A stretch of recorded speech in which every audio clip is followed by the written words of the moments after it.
Bien, vamos a abrir, hermanos, la palabra del Señor nuevamente, esta vez en el Evangelio de Mateo. Busquemos el capítulo número 16.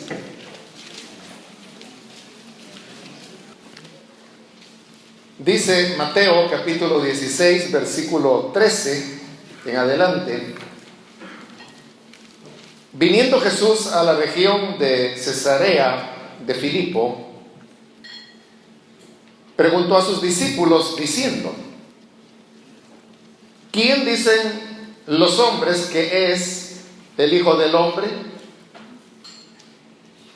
Ellos dijeron, unos Juan el Bautista, otros Elías y otros Jeremías o alguno de los profetas. Él les dijo: ¿y vosotros quién decís que soy yo?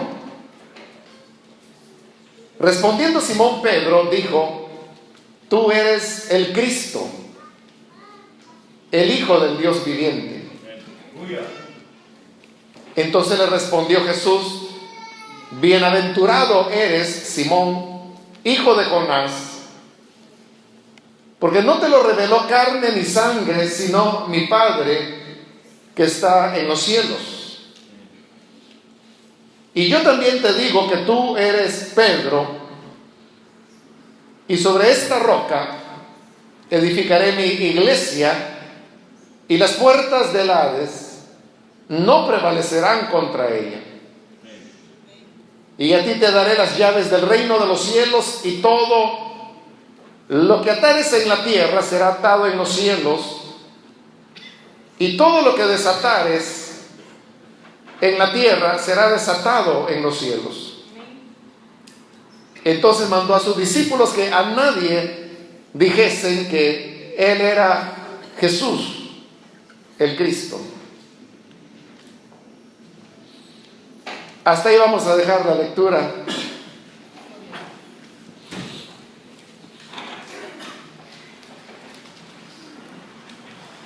Hemos leído, hermanos, este relato que creo que es bastante conocido.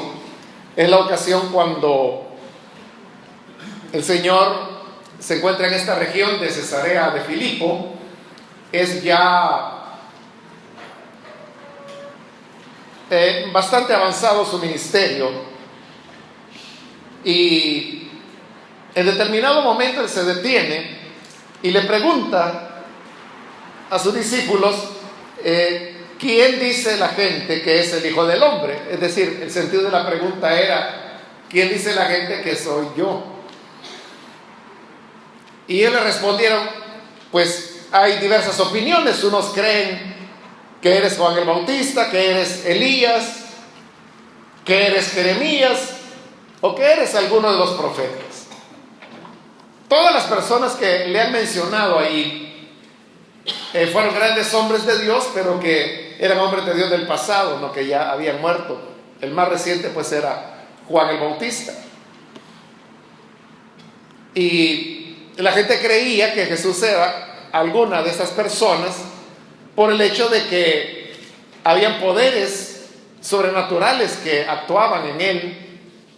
Y es lo que le ocurrió a Herodes, que cuando él oyó todo lo que Jesús hacía, Herodes dijo: bueno, este es Juan el Bautista, al cual yo maté.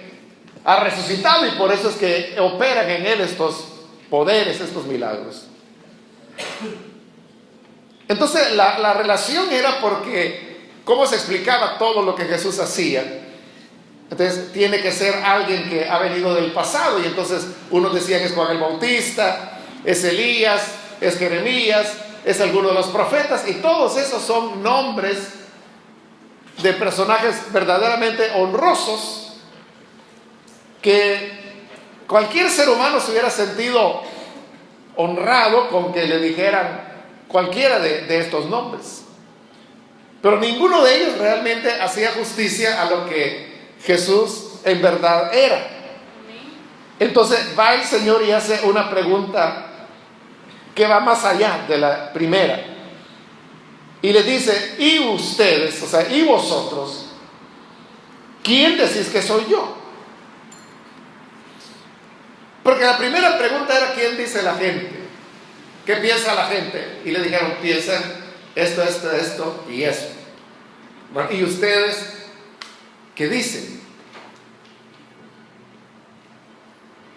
Jesús con eso estaba tratando de establecer una diferencia entre lo que la gente podía pensar y lo que ellos pensaban. La idea era, la gente puede pensar y creer lo que quiera creer, y cada quien pensaba cosas diferentes, pero ¿y ustedes qué piensan? Entonces, lo que él estaba remachando, o a lo que estaba indicando, era de la importancia que cada uno debemos tener convicciones, pero convicciones que sean propias, que sean personales. Amén. Uno no debe, en elementos que tienen que ver con las cosas espirituales, nuestra relación con Dios, depender de opiniones que otras personas tienen. Aunque hay muchas personas que así lo hacen, ¿no? Que siguen la línea, el pensamiento, las ideas que la mayoría tiene, pero el conocimiento de Cristo es algo que, como Él lo va a decir más adelante, no viene por una vía natural, sino que viene a través de una revelación de Dios. Amén. Y ese es el punto, que si uno tiene o no tiene la revelación de Dios. Si se tiene, el mismo hecho de que ese conocimiento vino por una vía sobrenatural es lo que hace que esa verdad esté como muy firme en el corazón de la persona. Y podrá escuchar opiniones, podrán decirle lo que le digan, pero lo que ha recibido de parte de Dios crea tal convicción, tal seguridad, que lo hace ser diferente. La gente puede tener 1000 opiniones, creer lo que quiera de Jesús, y Jesús es una persona que ha sobresalido tanto en la historia, que por eso es que hay tantas ideas acerca de él. Algunos ven a Jesús todavía como un profeta, como un maestro. En la época de los hippies decían que Jesús fue el primer hippie que había habido. También se ha dicho que Jesús era un revolucionario, que Jesús fue alguien que en sus 30 años de vida, de silencio, que la Biblia no relata que fue a la India y que ella aprendió de maestros esotéricos y que por eso él sabía cómo hacer señales, milagros y todo eso. Entonces, todas esas ideas hay acerca de Jesús. Y dentro del cristianismo, y cuando digo cristianismo me estoy refiriendo a todas las expresiones de lo que es la religión cristiana, ¿no? Donde ahí está pues las iglesias ortodoxas, las iglesias coptas, las iglesias, la católica, la evangélica, la protestante, o sea, todos esos tienen en común el hecho de que basan su fe en la Biblia y gira su creencia en torno a Jesús. Pero la cuestión es cuál es la idea o la convicción que se tiene acerca de Jesús. Cada una de esas ramas tiene líneas diferentes de cómo entienden a Jesús, de cómo le ven. Incluso si uno preguntara dentro de una iglesia evangélica a cada persona qué es lo que Jesús significa para esa persona, nos vamos a sorprender de la cantidad de ideas que puede haber. Y habrá personas que podrán decir, no, para mí Jesús es mi consuelo. Otro dirá, para mí Jesús es mi médico. Otro dirá, para mí Jesús es mi abogado. Otro dirá, para mí Jesús es mi amigo. Otra persona podrá decir, bueno, para mí Jesús es el único amor que yo he encontrado. Y todas estas cosas que he mencionado son verdad. Pero la cuestión es que ninguna de ellas está manifestando realmente qué es la persona de Jesús o qué es lo más importante, Amén.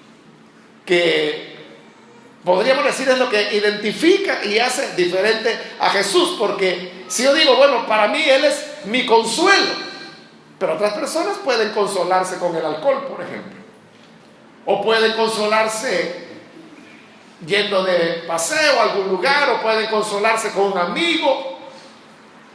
Hay diversas maneras como el ser humano cree consolarse. Entonces, si Jesús es mi consuelo, entonces lo estoy poniendo al nivel de esos otros recursos que el ser humano tiene para sentir algún tipo de consuelo. Igual, pues, el que dice, Él es mi médico, o sea, otro puede decir, no, para mí mi médico es el doctor González, porque ese sí que es un gran médico. Lo estamos poniendo a ese nivel. Pero entonces, ¿cuál es la idea que realmente expresará quién es Jesús y cuál es la verdad acerca de Él? Entonces, cuando Jesús les dice, ¿ustedes qué dicen? ¿Qué piensan? Entonces, les estaba diciendo cuál es su convicción, qué han llegado a entender, cómo me ven a mí. Y ese es el punto esencial, que aquí lo que se está preguntando no es, si alguien viniera y nos hiciera la pregunta, ¿y para ti qué es Jesús? Uno pudiera agarrar una respuesta de cajón. Es decir, esas respuestas que circulan y que uno las ha oído. Yo oí que fulano dijo, Él es mi mejor amigo. Sí, pero hay otros que también dicen, el perro es el mejor amigo del hombre. Entonces estamos pues como en una cuestión de opiniones. Pero la cuestión no es qué es lo que hemos oído. El punto no es qué hemos escuchado que la gente dice que es Jesús. El punto es qué es Él para mí. Amén. Yo conocí a una persona que él nació en un hogar cristiano. Y desde niño su vida fue la iglesia. Ahí creció, llegó a ser joven y él participaba en los cantos, era parte del coro de esa iglesia. Y estando en su juventud, en una ocasión, la iglesia organizó un retiro para jóvenes y se fueron al campo. Y cuando estaban en el retiro, uno de los que guiaba, facilitaba a los jóvenes, hizo un grupo pequeño, se fueron bajo un árbol. Y que también era un joven pero un poco mayor, comenzó a preguntar a cada uno de ellos, ¿y para ti qué es Jesús? Y cada joven iba diciendo lo que para él significaba o representaba a Jesús. Pero este otro joven del que hablo, él comenzó a pensar, ¿y yo qué voy a responder? Y oía las ideas que cada quien iba dando, pero en la medida que él trataba de decir, ¿y qué voy a responder yo? Él se daba cuenta y fue cayendo en la realidad que en verdad él no sabía quién era Jesús. Y así fue cuando le tocó a él y a él le preguntaron, ¿y para ti qué significa Jesús? Entonces él honestamente dijo, no significa nada. Y todos se asombraron. O sea, pero ¿qué puedes decir de Jesús? Y él dijo, no sé, no lo conozco. Y se puso a llorar, y entonces él, un poco apenado porque estaba llorando delante de los otros jóvenes, se levantó y se fue por allá a otro árbol y allí se puso de rodillas y le dijo, Señor, yo quiero conocerte. Y ahí es donde él tuvo su conversión. Gloria a Dios. Cuando él se preguntó, o más bien le preguntaron, ¿qué significa Jesús para ti? Entonces, es lo que Jesús les está preguntando ahora a ellos. O sea, no qué piensa la gente, no qué es lo que has oído en la iglesia, no lo que el pastor dice, no lo que la gente comúnmente responde, sino que ustedes, ¿quién dice que soy yo? Ya me dijeron que la gente piensa que soy Elías, que soy Juan el Bautista, que soy Jeremías, que soy cualquiera de los profetas, pero hoy yo quiero saber de ustedes, ¿quién soy yo para ustedes?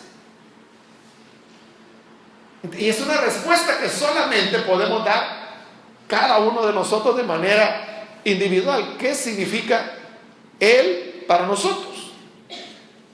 Y aunque Jesús le hizo la pregunta al grupo, otra vez Pedro, ¿verdad? Con esa su impulsividad, que a veces le salía bien, a veces le salía mal, aquí le salió bien. Porque él respondió por todos y le dijo: tú eres el Cristo, el Hijo del Dios viviente. Y esa respuesta que Pedro dio era una respuesta acertada.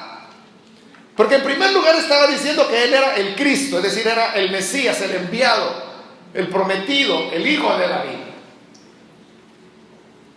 Y luego también añade: eres el Hijo del Dios viviente. Y eso hablaba de una filiación que había entre Jesús y el Padre. Que por eso los fariseos, los judíos, habían tratado de matarlo, porque él en una ocasión él había dicho, hablando de Dios, él se expresaba de él diciendo: mi Padre, lo que oí acerca de mi Padre, lo que oí de mi Padre.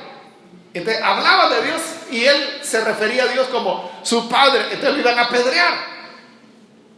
Y Jesús les dijo: bueno, ¿y por qué me van a apedrear? ¿Por cuál obra buena de las que he hecho me van a apedrear? Y ellos dijeron: no, si por obras buenas no te vamos a apedrear. Está bien que andes ahí sanando enfermos, hablando a los desconsolados, por eso no. El problema, dices, que tú siendo hombre te haces Dios. Porque ellos entendían que la expresión Hijo de Dios lo relacionaba con Dios de una manera filial, de manera que él resultaba ser Dios. Pero es lo que Pedro hoy le está diciendo: tú eres el Cristo, el Hijo del Dios viviente. Entonces nosotros necesitamos tener una comprensión clara y correcta de quién es el Hijo y poder saber el peso de cada una de las palabras que nosotros empleamos. Porque uno puede decir: Jesús, Él es el Salvador. Y eso es verdad. Pero la pregunta sería: ¿es tu Salvador? Y si es tu Salvador, ¿de qué te ha salvado? ¿Y cómo sabes que te salvó? O uno puede decir: no, Él era el Hijo de Dios. Está bien, pero ¿qué entendemos por Hijo de Dios? ¿Y eso cómo afecta tu vida? ¿En qué te cambia? ¿O no te cambia en nada? Entonces, uno puede repetir palabras y estas palabras ser vacías, por muy buenas que sean las palabras. Hay una historia de un hombre que competía en carreras de ciclismo, y un día la competencia era subir a una montaña, y ese día él no había desayunado, pero como de estar entrenado le dio a la bicicleta y subió hasta que llegó a la cumbre de la montaña. Pero al llegar allá él estaba hambriento, pero llegó, y entonces él dijo: bueno, voy a buscar dónde comer, porque no había desayunado. Y entonces vio una casa donde había un rótulo que decía pan caliente, y él dijo: bueno, aquí. Y puso por ahí la bicicleta y entró, y ya su estómago estaba segregando los jugos gástricos. Y cuando entra, encuentra que en la casa no había pan, ni caliente ni frío, sino que era una imprenta, y el rótulo estaba afuera solamente para la imprenta mostrar el tipo de letra que ellos podían imprimir. Entonces esas palabras no indicaban nada. O sea, lo que indicaba era que podían hacer rótulos como ese en imprenta, pero no que vendieran pan. Entonces, hay personas que así les toca, que tienen las palabras acerca de Jesús y dicen cosas maravillosas acerca de Él, pero en realidad son palabras vacías. No han tenido una experiencia. La experiencia, que es la que Jesús le dice en el versículo 17, en respuesta a lo que Pedro ha dicho: bienaventurado eres Simón, hijo de Jonás. O sea, le vuelve a repetir que él es Simón, que es el hijo de Jonás, cosa que se lo dijo en el primer encuentro también. Hoy se lo está repitiendo, pero que hoy es un encuentro diferente. Porque Pedro ya ve diferente a Jesús. Y le dice, porque no te lo reveló carne ni sangre, sino mi Padre que está en los cielos. Entonces, esa realidad de reconocer que Él era el Cristo, el Hijo del Dios viviente. Jesús le dijo, mira, esto no llegaste a esa conclusión por un aprendizaje normal. No es que te lo haya enseñado carne ni sangre, es decir, no hubo humano que te lo enseñara, sino que es mi Padre quien te lo reveló. Entonces lo que él había tenido era una revelación para entender esa verdad. Hay diferencia entre aprender algo como parte de un proceso de aprendizaje que uno lleva y aprender algo por vía de la revelación. Cuando uno aprende algo por una vía natural, es un proceso, como aprender matemáticas, ¿no? Que se comienza por lo más sencillo. 1 más 1 es 2. Y entonces vienen los maestros, las maestras, se las ingenian y le dicen, bueno, si yo tengo una naranja y a esta naranja le sumo otra, ¿cuántas naranjas tengo? 2, dicen los niños. Entonces 1 más 1, una naranja más otra naranja es 2. Pero cada vez se está haciendo más complejo, ¿no? 1 más 3, 1 más 5, 1 más 8. Y después ya es 2 más 1, 2 más 2, 2 más 3, 2 más 8. Y luego ya pasa al 3, 3 más 5, 3 más 7. Y luego 4 y va avanzando. Pero cuando ya se aprendió eso, bueno, hoy va con la resta. Si yo tengo 4 naranjas y le quito una, ¿cuántas quedan? Y empiezan los niños con los dedos. O sea, pero van aprendiendo poco a poco. Pero luego viene algo ya más complejo, viene la multiplicación. Y luego después viene la división. Y si el niño no aprendió a sumar, a restar, a multiplicar, está perdido en la división. Ese es un proceso natural. Pero en una revelación es cuando la persona de repente sabe algo sin pasar por ese proceso. Esa es la revelación. Es lo que le ocurrió a los discípulos en Hechos cuando son detenidos la primera vez y los oyen hablar. Entonces dicen las autoridades, bueno, ¿cómo es que estos, siendo hombres sin letra, hablan con esa convicción? Entonces veían que no era un proceso natural, porque educación no tenían, pero hablaban de una manera que estaban delante de las autoridades y estaban argumentándoles. Y no les podían responder, no los podían refutar. Eso es lo que ha ocurrido aquí con Pedro y con los demás discípulos. Y es que ha habido una revelación, no te lo enseñó ningún ser humano. Esto no es una enseñanza humana, es mi Padre quien te lo reveló. Ahí es donde se produce la conversión. La conversión viene como resultado de recibir esa revelación sobre quién es Jesús. Porque cuando nosotros nacimos, todos sabíamos quién era Jesús. O sea, sabíamos que Él había venido, que lo habían crucificado, que lo habían despreciado. Entonces, uno sabía de Jesús, pero no conocía a Jesús. Pero cuando llega el momento de la revelación, es cuando uno ve a Jesús de una manera diferente. Y es cuando todo cambia.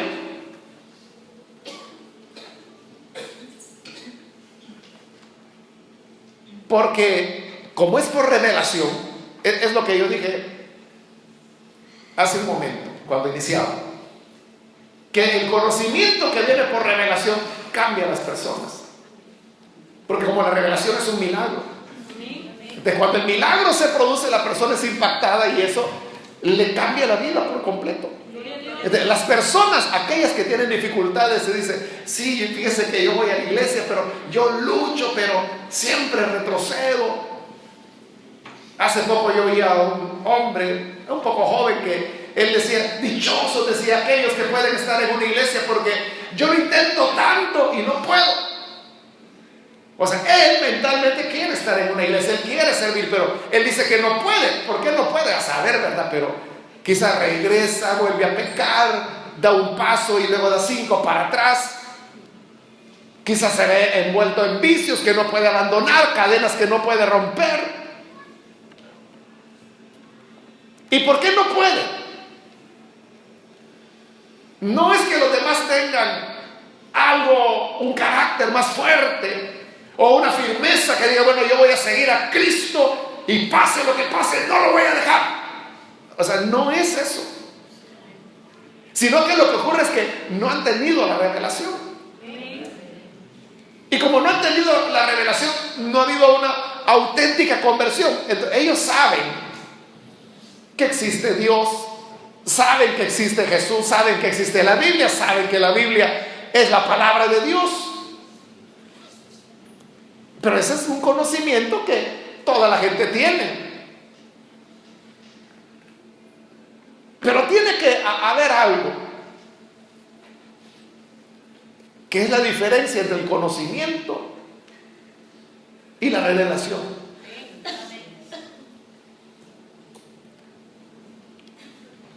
Cuando Lutero llegó a su conversión, él era un doctor en teología.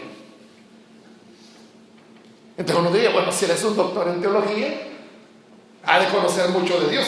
Tenía un doctorado en teología, pero no era nacido de nuevo. Amén. Y como él vivía tormentos, ¿no? Que veía a Dios como un Dios enojado, vengativo, que estaba con un gran mazo esperando que él cometiera la mínima falta para darle en la cabeza. O sea, esa era la concepción que él tenía de Dios. Y por eso él decía, que Dios me perdone, pero yo no amo a Dios, decía él. Porque estaba Dios listo con una espada para cortarle la cabeza. Entonces, en esas tribulaciones espirituales, uno de sus superiores le dijo, mira, te voy a dar este libro para que lo leas. Y era la Biblia. Y así es como llega a Romanos, y en Romanos el famoso versículo, el justo por la fe vivirá. Y ahí es donde esa fue la revelación de Dios. Ahí es donde se iluminó y entendió. Y donde finalmente él descansó. Gloria a Dios. Y de ahí todo lo que sigue pues ya es historia. Pero entonces, ¿cómo es que un doctor en teología no conoce a Jesús?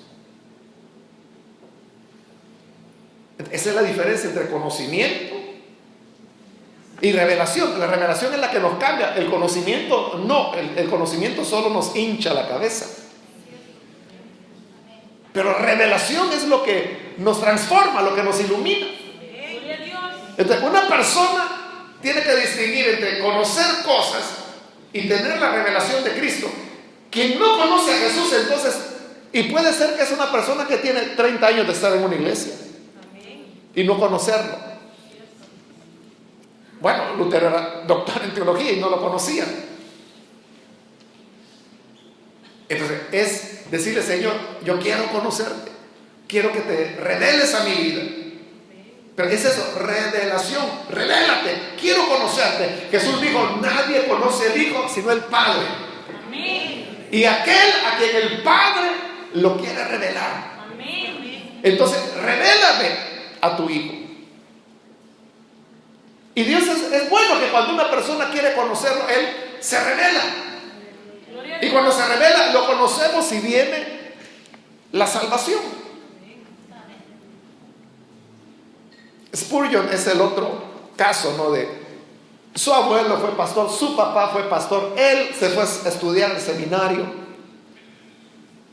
Y era estudiante de seminario, nacido en una familia que desde su abuelo, él dentro del cristianismo, pero no era nacido de nuevo.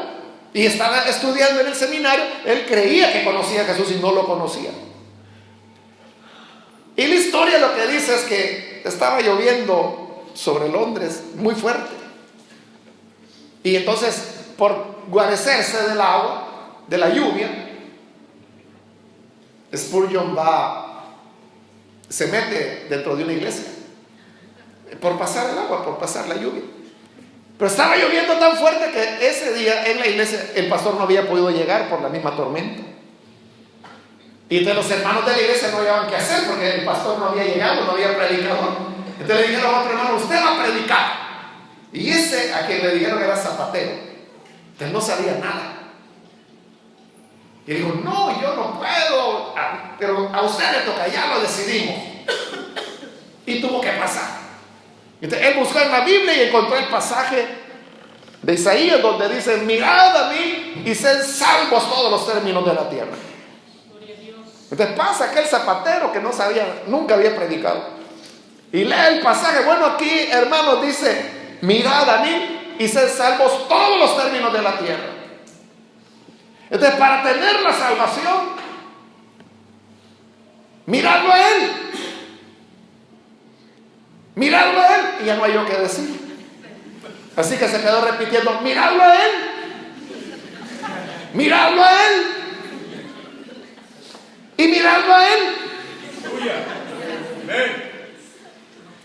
Y Spurgeon, que estaba allá, que ni había entrado del todo porque él no iba al culto, él por pasar la lluvia. Entonces cuando él oyó ese: miradlo a Él, miradlo a Él, miradlo a Él, que repetía el zapatero.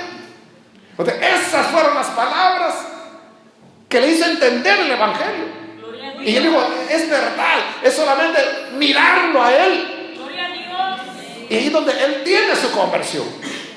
O sea, su abuelo pastor, su padre pastor, el seminario donde él estaba estudiando, era estudiante en ese momento, no le pudieron, le dio conocimiento, no revelación. Pero aquel zapatero, que no era predicador y por eso se trabó, pero la palabra es lo suficientemente poderosa para cambiar a las personas por medio de la revelación.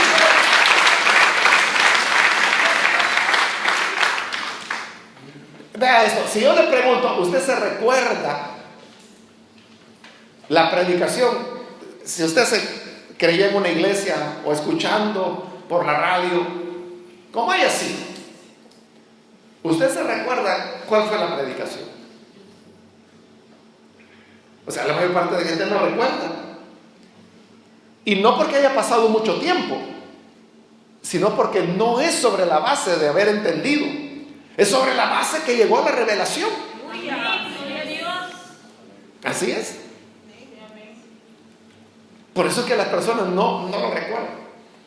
Hay un hermano que es pastor, es muy buen hermano.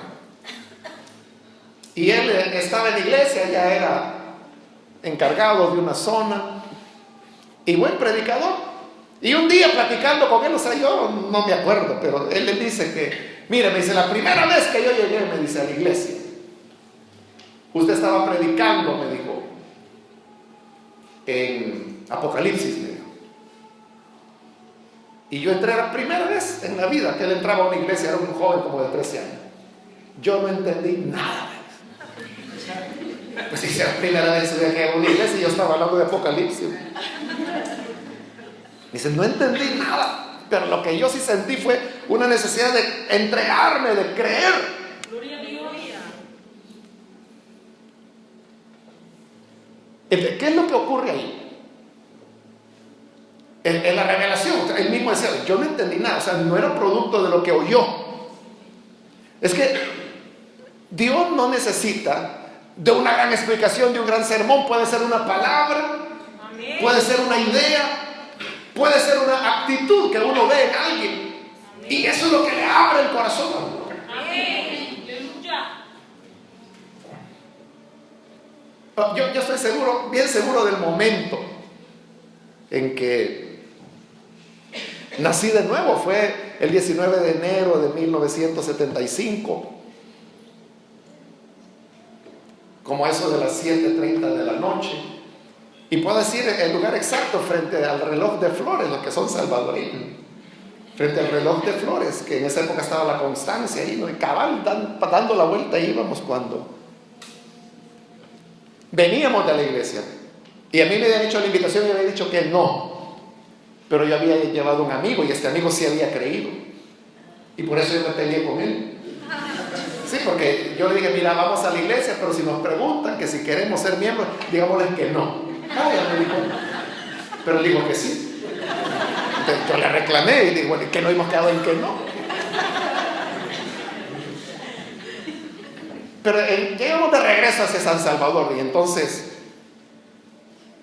ya me había yo tranquilizado y ya un poco tranquilo yo le dije, mira, y ahora que has creído, ¿qué es lo que sentís?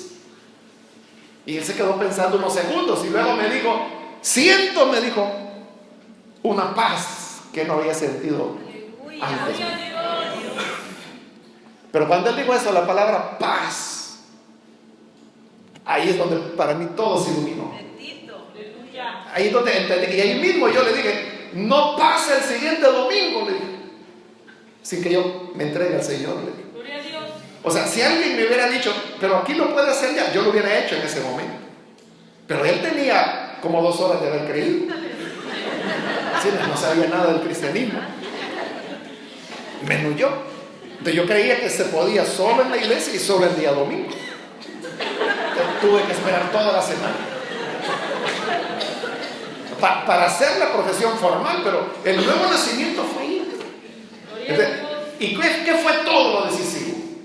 Una palabra: paz. Eso fue todo. Entonces yo dije, eso es lo que yo necesito. Ahí dije, esto es lo que yo he andado buscando toda la vida y que yo no sabía qué era lo que buscaba. Yo sabía que buscaba algo, pero no sabía qué era. Y es bien difícil buscar algo cuando uno no sabe qué busca, ¿no? O sea, usted puede andar buscando y él dice, busca algo, le ayudo. Sí, busco lo que busca. No sé cómo le ayuda. Esa era mi situación. Yo buscaba algo. O sea, yo no sabía que lo buscaba, pero en ese momento cuando él me dijo, siento paz, y dijo la palabra paz, ahí donde esa revelación, que todo el conocimiento que debería venir por un proceso de reflexión, que saber cuánto tiempo va a durar, en ese segundo todo entra.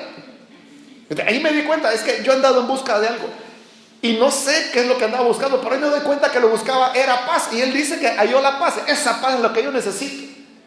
O sea, pero eso, hermano, en un segundo. O sea, esa es la revelación de Dios. Amén. Que de repente la gente se da cuenta y dice, este es el camino.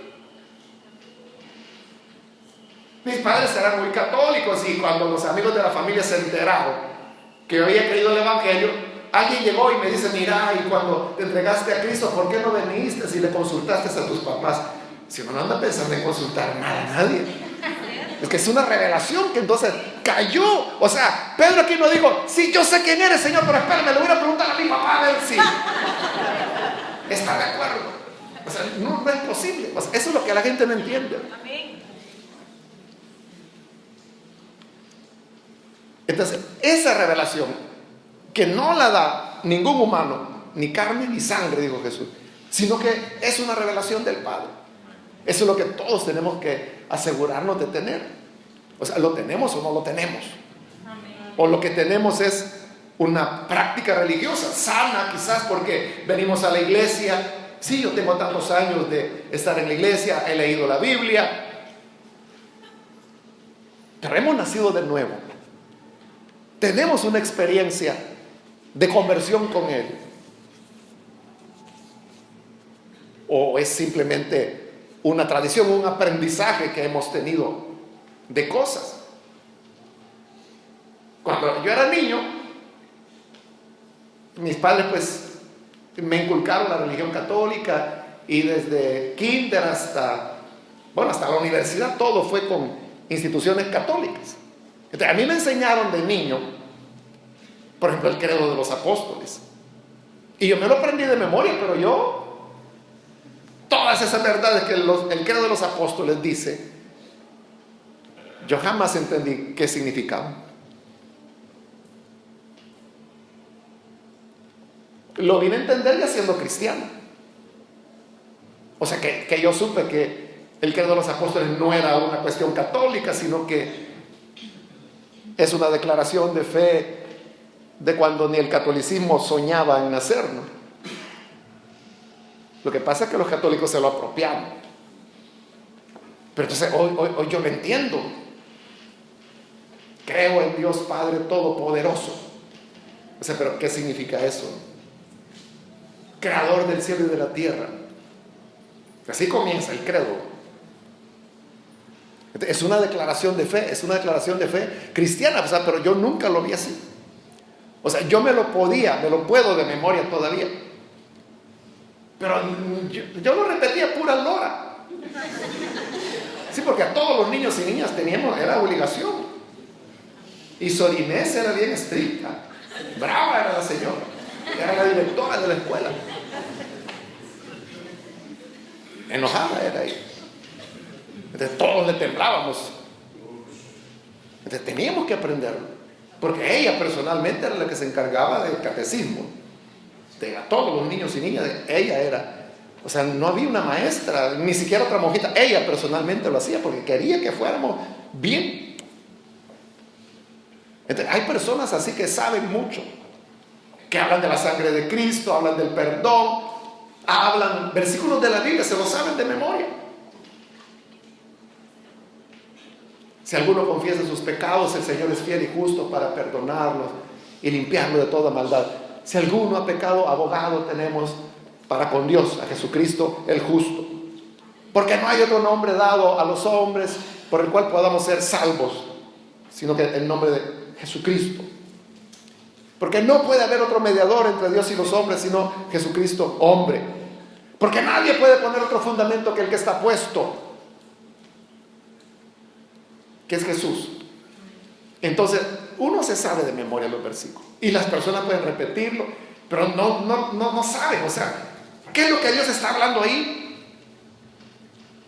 No lo saben. Por eso le dijo, mira, esto no te lo reveló ni carne ni sangre, sino mi Padre que está en los cielos. Y ve ahora en el 18, y yo también te digo que tú eres Pedro. Mira, aquí es la consagración de Pedro. Porque allá en el primer encuentro le dijo, tú eres Simón, como se lo acaba de decir aquí. Bienaventurado Simón, hijo de Jonás, en el 17. Pero en el 18 le está diciendo, tú eres Pedro. Allá en Juan 1, ¿se recuerda? Que le dijo, tú eres Simón, serás Pedro. Pero él está diciendo, tú eres Pedro. Es decir, ya llegó a donde Jesús quería que llegara. Ya creyó, ya tuvo la conversión. Y le dice, y sobre esta roca edificaré mi iglesia. Entonces cuando dice, eres Pedro, acuérdese que dijimos, Pedro lo que significa es piedra. Pero él dice, y sobre esta roca edificaré mi iglesia. O sea, la roca no es Pedro. Las palabras griegas son diferentes. Pero entonces, ¿cuál es la roca a la cual Jesús se refiere? Es lo que acaba de decir Pedro. ¿Y qué es lo que acaba de decir? La revelación de que tú eres el Hijo de Dios, el Hijo del Dios viviente. Sobre esta roca, dice Jesús, voy a edificar mi iglesia. Es la única vez que Jesús mencionó iglesia. Es el único pasaje de los evangelios en que Jesús habló de su iglesia. Y dijo, la voy a edificar. Era algo futuro, algo que venía. Pero dijo, la voy a edificar sobre esta roca de la confesión. Entonces, ¿qué es lo que sostiene a la iglesia? ¿O qué es lo que edifica a la iglesia? La revelación de que la identidad de Jesús. Amén. Es que uno puede ignorar quién era Moisés, quién era Abraham, quién era Pablo, quién era Ruth, quién era Esther, quién era Epafrodito, quien quiera. Pero no podemos ignorar quién era Jesús. Amén. Porque esa es la roca. Amén. La roca fundamental de la que Pablo dice que nadie puede poner otro fundamento. Amén. Y como es fundamento, es lo que sostiene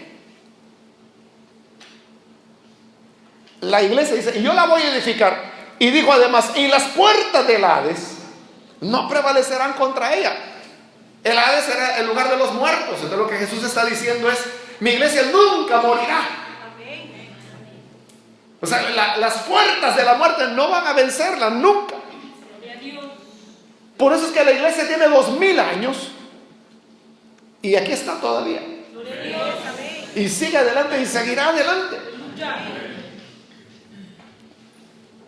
Hubo un hombre llamado Voltaire, que realmente no era su nombre, era como así fue conocido. Y él dijo, de aquí a 200 años, dijo, el cristianismo ya no existirá. En 1978 él cumplió 200 años de muerto. Y la iglesia aquí está. Y muy pocos saben quién fue Voltaire. O sea, fue al revés la cosa. Él es el que fue olvidado. Pero la iglesia sigue, el cristianismo sigue. Porque Jesús dijo, no podrán las puertas de la muerte contra ella. Y le dijo, a ti te daré las llaves del reino de los cielos, y todo lo que ates en la tierra será atado en los cielos, y todo lo que desatares en la tierra será desatado en los cielos. Claro, este es el pasaje en que se basan los católicos, ¿verdad? Para decir que Pedro fue el primer papa y que él tiene el poder de atar y desatar. Pero 2 capítulos más adelante, que es en el capítulo 18 de este mismo evangelio de Mateo, estas mismas palabras que Jesús le está diciendo aquí a Pedro, se las dice a todos los demás discípulos. Entonces, no era un privilegio solo de Pedro. Aquí sí se está dirigiendo a Pedro, pero 2 capítulos adelante es a todos. Es decir, que todos tenemos esa autoridad. Pero entonces vea todo lo que provoca la revelación, el conocimiento súbito, porque es eso, que de repente viene y la persona sabe. Es lo que ocurrió el día de Pentecostés. La gente decía, bueno, ¿cómo es que a esto les oímos hablar las lenguas de nuestros países? Son galileos, y los galileos eran ignorantes, ellos ni el arameo hablaban bien. Entonces, ¿cómo es que los oímos hablar la lengua de los partos, de los medas, y empezaron a hacer la lista? No lo habían aprendido. Eso había llegado por una acción del Espíritu Santo. Eso es revelación. Entonces, ¿cómo sabe? Fue sobrenatural. Entonces, ese encuentro con Jesús, esa es la verdad que va a sostener a la iglesia siempre. Y la iglesia tendrá ataques y se dirá que la iglesia es retrógrada, que es aquí, que es allá. Se podrá decir todo lo que se dice y lo que se dirá de la iglesia. Pero ¿por qué los cristianos siguen creyendo? ¿Por qué las personas siguen abrazando la fe? Es porque el Padre continúa revelando al Hijo. Continúa revelando. Y la gente puede decir, pero mire, en esta época de conocimiento y de mucha información, ya eso de estar creyendo en Biblias, en un libro tan viejo, estar creyendo en un sionista como era Jesús, ¿no cree que eso ya es anticuado? Ya tenemos que madurar, señores. O sea, el mundo puede decir lo que quiera, pero mientras el Padre continúe revelando y revelando y revelando, la iglesia seguirá, y la muerte no podrá contra la iglesia, dijo Jesús. Cada vez que se ha querido matar a la iglesia revive. Tertuliano dijo ahí al principio de la iglesia, la sangre de los mártires es la semilla de la iglesia. Mientras más cristianos mataban, más proliferaban. Mao hizo de China un país oficialmente ateo, y las iglesias las cerró. Unas las convirtieron en museos, otras las botaron, otras las hicieron escuelas, dependiendo cómo fuera el diseño del edificio. Entonces digo, oficialmente aquí ya nadie cree en Dios. Y hoy China es el país del mundo donde más personas creen. Todavía es prohibido. Todavía es oficialmente prohibido, porque sigue siendo por ley un estado ateo. Pero ¿dónde más creyentes hay? Entonces, las puertas de la muerte no pueden contra la iglesia. Siempre seguirán, siempre caminarán. ¿Y por qué camina? Por la revelación. Cristo se revela. Y como es una revelación, eso es lo que nos cambia la vida. Yo conozco un muchacho, lo conozco desde niño. Y él se alejó de la iglesia, está alejado de la iglesia.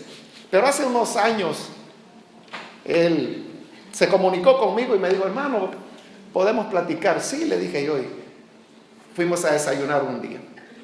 Y él lo que me quería decir era, como él desde niño me conoce, tiene, no sé, unos 20 años de conocerme, hoy ya él es un muchacho casado con hijos.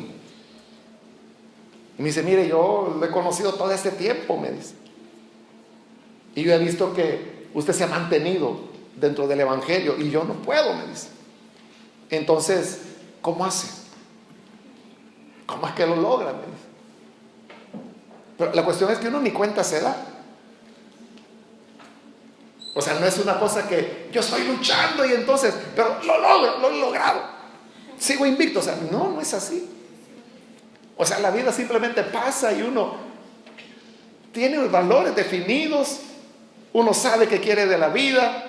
Y como otras veces yo les he dicho a los hermanos, que si viniera un ángel o el mismo Señor Jesús, que bajara, así como corporalmente ascendió a los cielos, que bajara corporalmente a los cielos y viniera y nos dijeran: oigan, hijos, fíjense que no hay cielo y tampoco infierno, y yo voy a perdonar a todos, y hasta el diablo también va a estar con nosotros allá por la eternidad. ¿Usted qué haría? Porque muchos por temor al infierno están aquí. Sí, le tienen miedo al infierno, le tienen miedo al apocalipsis. Dice: uy, yo ese libro ni lo abro porque me da escalofríos.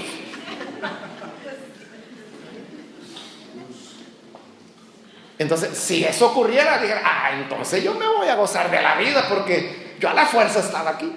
O sea, pero el que es nacido de nuevo, aunque el mismo Dios en persona le diga: mira, no hay condenación, no hay cielo, no hay infierno, todo fue algo para esas civilizaciones primitivas, pero ya ustedes ya son modernos, ya se tecnificaron. Entonces les digo la verdad, no existe eso.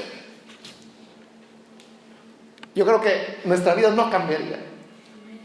Seguiríamos amándole, seguiríamos sirviéndole, seguiríamos anunciando la misma verdad.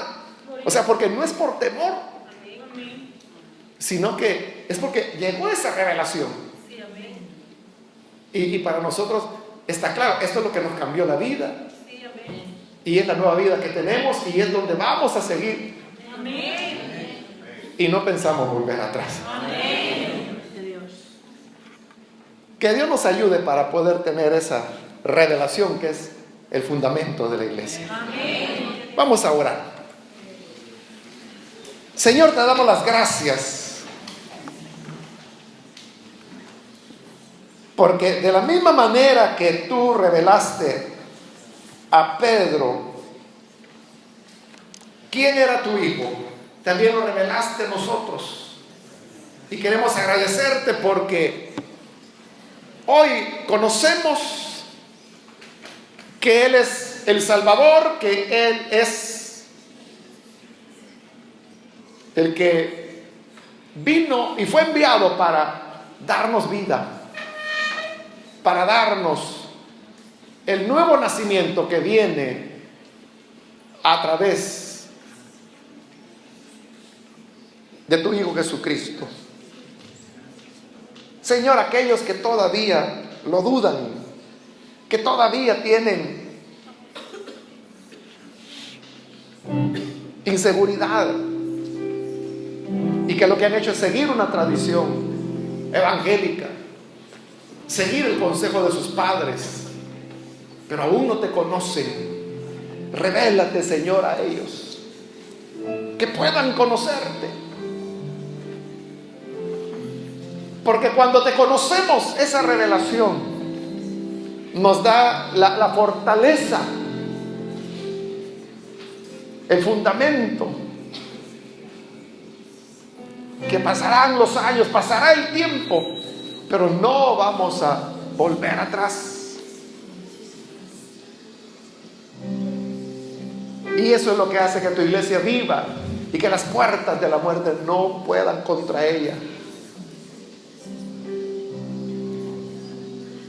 Ayúdanos, Señor. Y que esa revelación esté viva siempre en nuestra vida, en nuestros corazones. Manifiesta siempre, Señor, tu gracia, tu bondad. Y que así como pueblo tuyo podamos seguir adelante y en medio de una sociedad y una cultura escéptica que te ha olvidado, que te ha dejado de lado, ayúdanos a tener nuestras propias convicciones. Que aunque en la escuela enseñen una cosa, aunque la gente piense otra, nosotros queremos vivir nuestras convicciones, porque nadie más que nosotros mismos daremos cuentas delante de tu trono como juez del universo. Queremos, Señor, que seas nuestro amigo y no vernos frente a la ira del Cordero. Que podamos conocernos para que en el día final no digamos: Señor, en tu nombre profetizamos, en tu nombre echamos fuera demonios, y tú nos digas: nunca los conocí. Que seamos de tus ovejas, las cuales tú dices que las conoces y las llamas por nombre. Señor, que nuestro nombre te sea conocido. Revélanos al Hijo. Padre, revélanos a Jesús, que podamos verlo como Redentor, como Salvador, y que esa revelación transforme nuestra vida, todo nuestro ser.